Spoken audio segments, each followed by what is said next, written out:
அத்தியாயம் 3 தந்தை இழந்த தனயன்.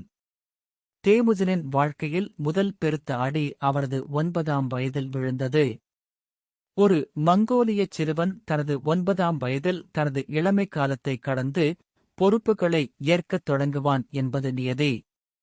எசுகே பகதூர் தனது மகனுக்கு ஒரு மணமகளை தேடி அழைத்துச் சென்றார். அது ஒரு நீண்ட பயணம். குதிரைகளின் குளம்புகள் பனியில் புதைந்து எழுவதைப் போல தேமுஜினின் எதிர்காலமும் அந்த பயணத்தில்தான் அடங்கியிருந்தது. அவர்கள் உங்கிராட் பழங்குடியினரின் பகுதிக்குச் சென்றனர்.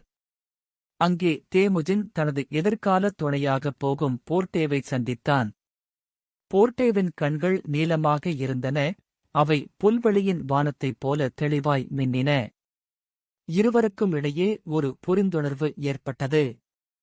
மங்கோலிய முறைப்படி தேமுஜின் போர்ட்டேவின் வீட்டில் தங்கி அங்கே சில காலம் வேலை செய்ய வேண்டும்.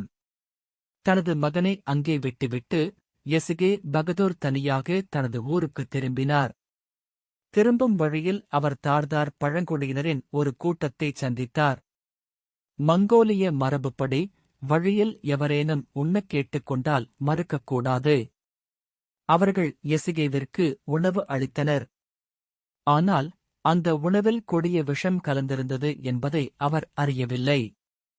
மணிக்கணக்கில் குதிரையில் பயணம் செய்த பிறகு விஷம் அவரது உடலில் பரவத் தொடங்கியது.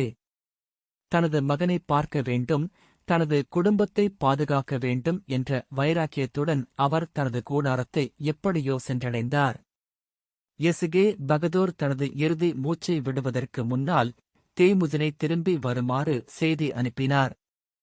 ஆனால் செய்தி போய் சேருவதற்குள் அந்த மாபெரும் போர்வீரனின் இதயம் நின்று போனது. ஒரு ஆற்றல் வாய்ந்த தந்தை இல்லாமல் தனது தாயும் தம்பிகளும் அனாதையாக விடப்பட்டதை தேமுஜின் அறிந்தபோது அவனது உலகம் நொறுங்கிப் போனது. அவன் உடனடியாக தனது குடும்பத்தைத் தேடி ஓடி வந்தான். ஆனால் அங்கே காத்திருந்தது மரணத்தை விடக் கொடூரமான ஒன்று: துரோகம். எசுகேவின் மறைவுக்குப் பிறகு அவர் தலைவனாயிருந்த அந்த பழங்குடியினர் மாறத் தொடங்கினர். ஒரு கைம்பெண்ணையும் சிறிய குழந்தைகளையும் சுமப்பது தங்களுக்கு பாரம் என்று அவர்கள் கருதினார்கள்.